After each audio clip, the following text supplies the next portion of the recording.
Hey, how's it going, guys? My name is William Payne, and I'll be giving you a presentation on my getting started PowerPoint. I'll just be kind of going over my company and kind of going over the planes and the user policy. So, getting started. Here are the four planes that I'm going to be comparing today.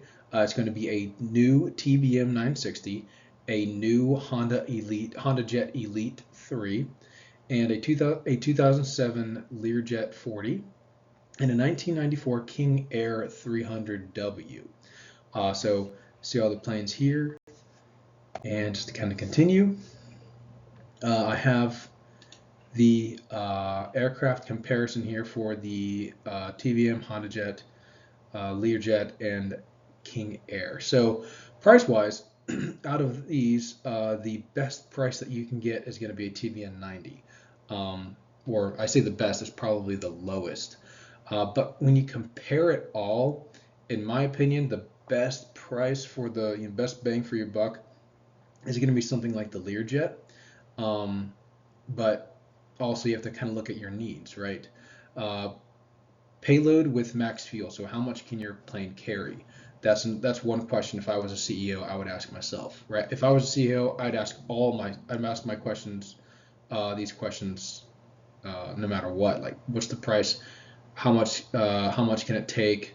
How far can it go? How fast is it? And what's it going to cost me?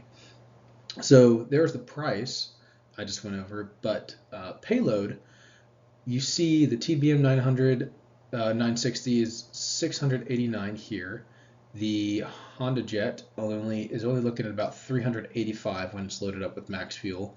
The Learjet comes in at a whopping 1,500. That's a lot. You can take a lot of people. But the King Air comes in dead last at only 259 pounds when you load it up with full fuel. Max range, unfortunately, the model did not have a number for the TBM 960. I'll suppose it's about maybe a thousand miles with its max payload. The Honda Jet 1,065 miles. The Learjet comes in again first at 1,115, and the King Air with its max payload and fuel and everything comes in last at 114 miles. Trip time.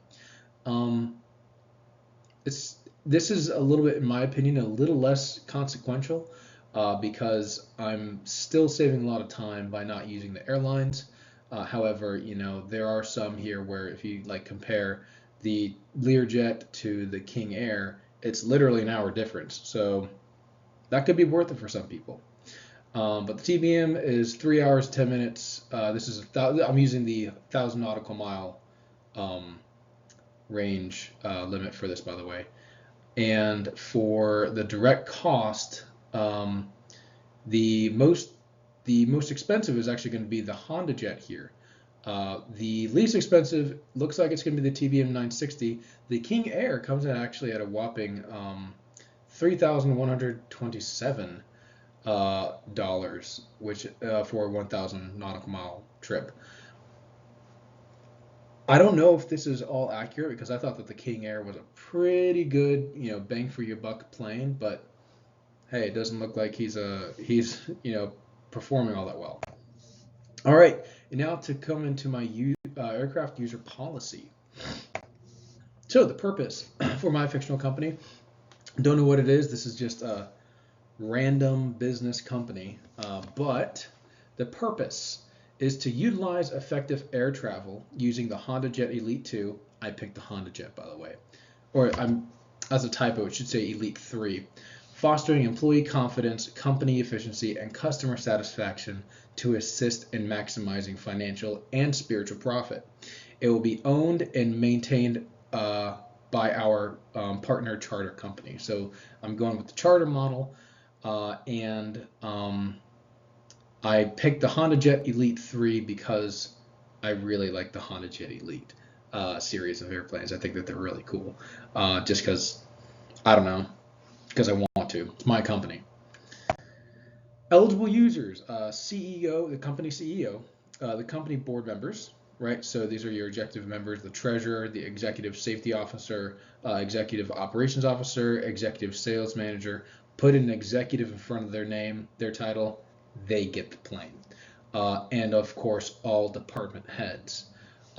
They have benefits to this.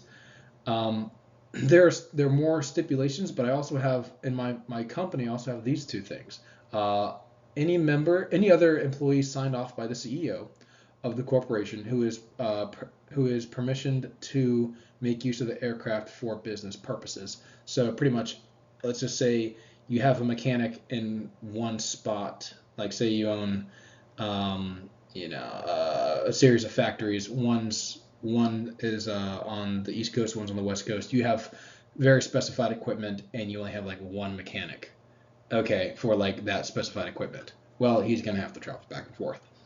And also with my company, there is going to be a raffle every year for an employee to make use of the airplane services to use to go on vacation or something. So the company employee who wishes to redeem their vacation voucher to anywhere it's supposed to be a 1,000 nautical mile radius.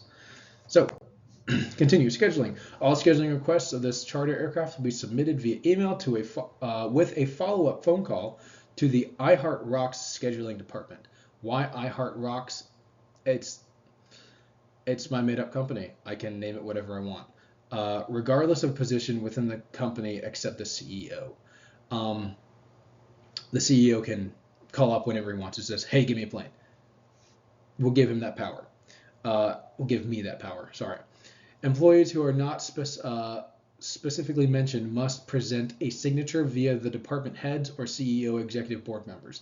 This excludes staff aides, but includes vacation raffle winners and other employees not mentioned. So that just kind of covers everyone's butts there.